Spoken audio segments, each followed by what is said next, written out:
Selamat pagi anak-anak. Selamat datang kembali di kelas 5 virtual. Mari belajar bersama Bu Guru Sri. Pada pertemuan kita kali ini, kita akan belajar di tema 2, udara bersih bagi kesehatan. Subtema 2, pentingnya udara bersih bagi pernafasan, pembelajaran 4. Sebelum belajar, tidak lupa Bu Guru mengingatkan agar anak-anak tetap mematuhi protokol kesehatan, mencuci tangan dengan sabun pada air mengalir, memakai masker, serta menjaga jarak. Pembelajaran kita kali ini memiliki 2 tujuan, yaitu yang pertama, dengan membaca informasi, siswa mampu menjelaskan pengaruh kegiatan ekonomi terhadap tingkat kesejahteraan masyarakat dengan percaya diri. Tujuan yang kedua, dengan penugasan, siswa mampu menyebutkan kegiatan ekonomi yang ada di lingkungan sekitarnya dengan tepat. Nah, yang kita akan bahas hari ini adalah mengenai pengaruh kegiatan ekonomi terhadap kesejahteraan masyarakat. Seperti yang sudah anak-anak ketahui, kegiatan ekonomi terdiri dari kegiatan produksi, distribusi, dan konsumsi. Ketiga kegiatan itu tidak dapat dilepaskan satu dengan yang lainnya. Mari kita bahas lebih lanjut apa itu produksi, distribusi, dan konsumsi. Yang pertama ada produksi. Produksi adalah kegiatan menghasilkan barang dalam rangka memenuhi kebutuhan hidup. Orang yang melakukan kegiatan produksi disebut dengan produsen. Kegiatan produksi berpengaruh terhadap kesejahteraan pemilik sumber daya ekonomi dan produsen. Nah, contoh dari kegiatan produksi adalah seorang perajin akan mencari tanah liat sebagai bahan baku. Tanah liat ini diolah menjadi berbagai bentuk, misalnya gerabah. Gerabah yang sudah dibuat akan dijemur kemudian dibakar. Dengan proses akhir, gerabah tersebut diwarnai sehingga dapat dijual kepada konsumen. Nah, pengrajin gerabah ini menghasilkan suatu barang yaitu gerabah.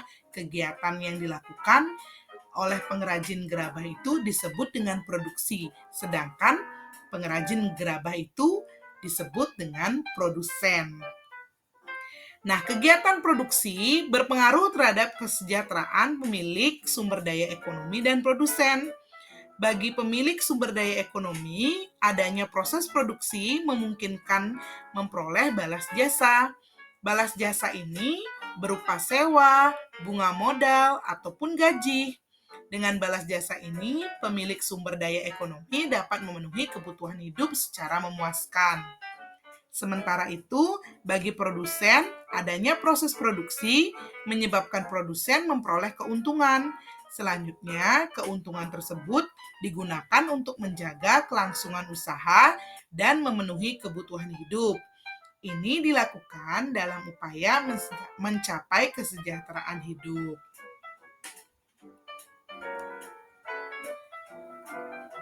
Nah, kegiatan yang kedua yaitu kegiatan distribusi. Distribusi adalah kegiatan menyalurkan hasil produksi dari produsen ke konsumen. Orang yang melakukan kegiatan ini disebut distributor.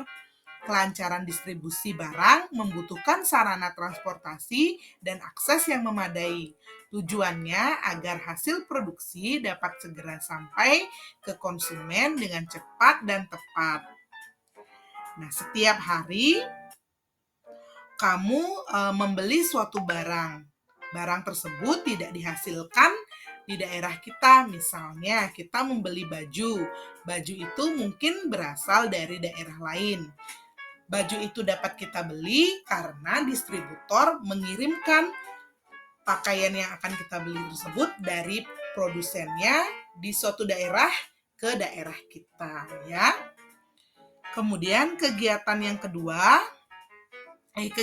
ketiga adalah kegiatan konsumsi. Nah, konsumsi adalah kegiatan menghabiskan atau mengurangi nilai guna barang dan jasa untuk memenuhi kebutuhan hidup. Orang yang melakukan kegiatan konsumsi disebut konsumen. Untuk mengkonsumsi barang atau jasa, masyarakat mengeluarkan pengorbanan tertentu. Pengorbanan dapat berupa uang atau waktu.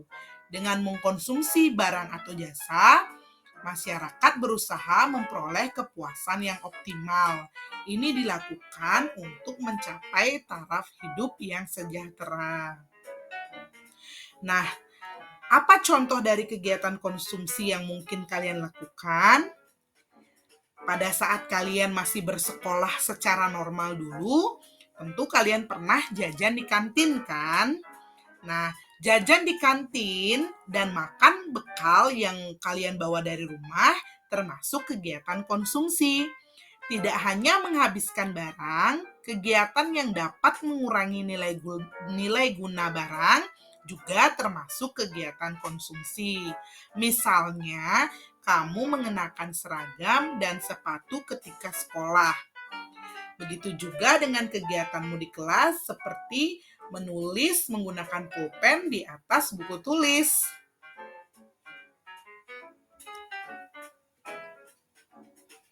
Nah, sekarang amati jenis kegiatan produksi, distribusi, dan konsumsi yang ada di lingkungan sekitarmu. Kemudian, isilah tabel berikut. Nah, tabel ini tidak harus penuh kalian isi. Kalian bisa mengisi 2 atau 3. Bila memungkinkan, isilah 5 kegiatan produksi, distribusi, dan konsumsi. Tapi bila tidak memungkinkan, kalian bisa mengisi 2 atau 3 kegiatan saja. Sesuaikan kegiatan-kegiatan tersebut dengan yang ada di lingkungan tempat tinggal kalian ya. Lingkungan tempat tinggal yang lebih luas itu misalnya di desa kalian ya, tidak harus benar-benar kegiatan yang ada di samping rumah, depan rumah, atau belakang rumah. Mungkin supaya mendapatkan jawaban yang lebih banyak, kalian bisa mengamati kegiatan orang-orang di desa kalian ya. Nah, kerjakan latihan ini di buku latihan kalian. Bu Guru tunggu jawabannya sampai pukul 6 sore. Wah, tidak terasa ya, kita sudah sampai di penghujung pertemuan kita kali ini. Terima kasih sudah menyimak video ini dengan baik. Sampai jumpa di video-video berikutnya. Tetap semangat sehat dan semangat belajar.